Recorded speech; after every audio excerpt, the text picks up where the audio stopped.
The recent verdict, of course, has diluted it. But initially, this quota system existed till 2018. And then again, it was reinstated just now, which had over 30% for the freedom fighters and their families. And there, of course, you have other quotas, which is for women quota, there's a disability quota, and there are other tribal quotas. But the verdict that came out yesterday, but the whole agitation started when that was reinstated by the High Court in the beginning of the month. And we saw this agitation, the protest. But yesterday, the Supreme Court brought it down to only 7%, which had 5% of the freedom fighters' family quota included and 2% for women quota. But of course, the agitation and the protests and the problems have it. And now it's curfew. But I think there's a larger problem to what we see unfolding in front of us in Bangladesh. Yes, and I do want to talk more about that. But for the moment, is this decision now handed down by the Supreme Court going to hold?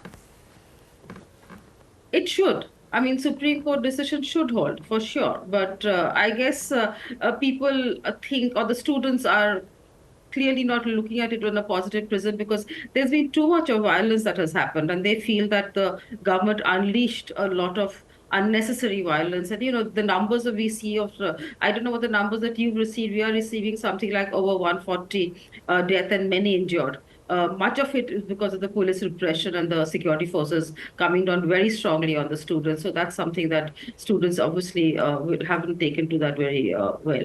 Yeah, it seems to have been a very sort of dark period, a sort of a dark chapter for Bangladesh to have this kind of response to protesters.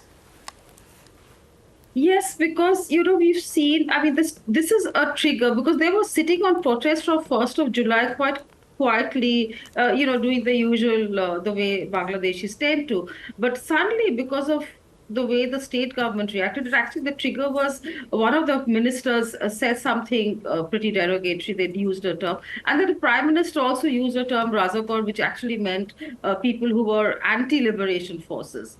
This was a press meet, and she said that in a different context, but that really, changed the entire discourse. So that's when they took to the streets, and that's when then, of course, then the police forces, and also what happened was the Awami League student force came up, along with the police forces, and there was complete bloodbath that was happening. Not only at Dhaka University, which is a bastion for student politics, as we know, but several university campuses were affected. Yeah. So what is your sense of what's going to happen now? You said you don't think this is really getting to grips with the deep-seated issues that are gripping Bangladesh.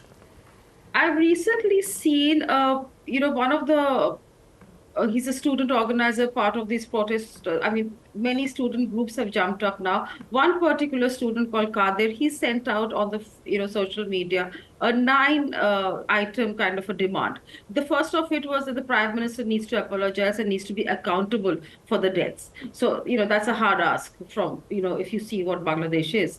The second, of course, was the two ministers who haven't obviously been very kind towards this particular protest and agitation. Have said something very harsh, and so they need to resign. Besides, they've also asked for systemic changes to happen. But interestingly, they haven't talked about election and other issues. They've stuck to this student agitation, and they've also said that they're not against the quota system. They're against the fact that liberation of families. I mean, it's the third generation now. And how can you give 30% when government jobs are so much in scarcity? And Bangladesh at this point of time is facing the highest unemployment ever. And many, in fact, they say about over 5 lakhs government jobs are still vacant. So under those circumstances, I guess students really didn't react very positively to any of the way it has played out. It's curfew just now, but I think the only way this can come down is when the prime minister, I keep saying this, the prime minister needs to reach out to the students. Yeah. That's only when then things can come down, because she's the only one who can, they rest your faith. They're right now very anti. I mean, some of the slogans we've heard is about bringing Sheikh Hasina down. It's not only about the quota. So it's a mix. And of course, there's a larger, issue of elections which they feel wasn't done democratically. The Bangladesh's economy is really going down the rabbit hole. Many factors like that. Yeah, and that's what I wanted to ask you, is that it seems to be a lot deeper, and we're seeing this not only in countries like Bangladesh, where there are systemically broken problems with an economy, with the way a country is functioning. So one imagines that you know, even if some of these demands are met by the government, it's not going to change the problems that exist. The problems are multifold. Yes, exactly what you said. I mean, you can't address the problems overnight. The problems are so deep and so systemic.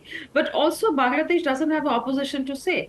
I mean, the parliament has opposition, but that's a farcical opposition. But the opposition outside, and right now, whatever reports that we seem to be coming out of Bangladesh, given the fact there's complete 100% media censorship at this point of time while we speak, it seems that, you know, the other student factions, including the opposition, which is BNP, and Chhatra Shibir, which is the Jamaat faction, have jumped in, and there seems to be another kind of a round of violence and, you know, very angry protests meet all that is happening. But I'm not really sure, because I think the students themselves want to stay away from the political you know, scenario and landscape. They really want to address the problems they face on a daily. It's an existential issue with them. That's what they want addressed.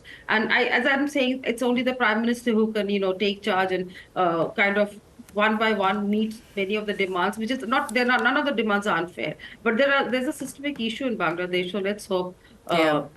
they'll be able to slowly and steadily take this forward. But right now the anger is really very deep. And that's, as you say, talking might be the first start. Sreeradha, thank you very much. Thank you.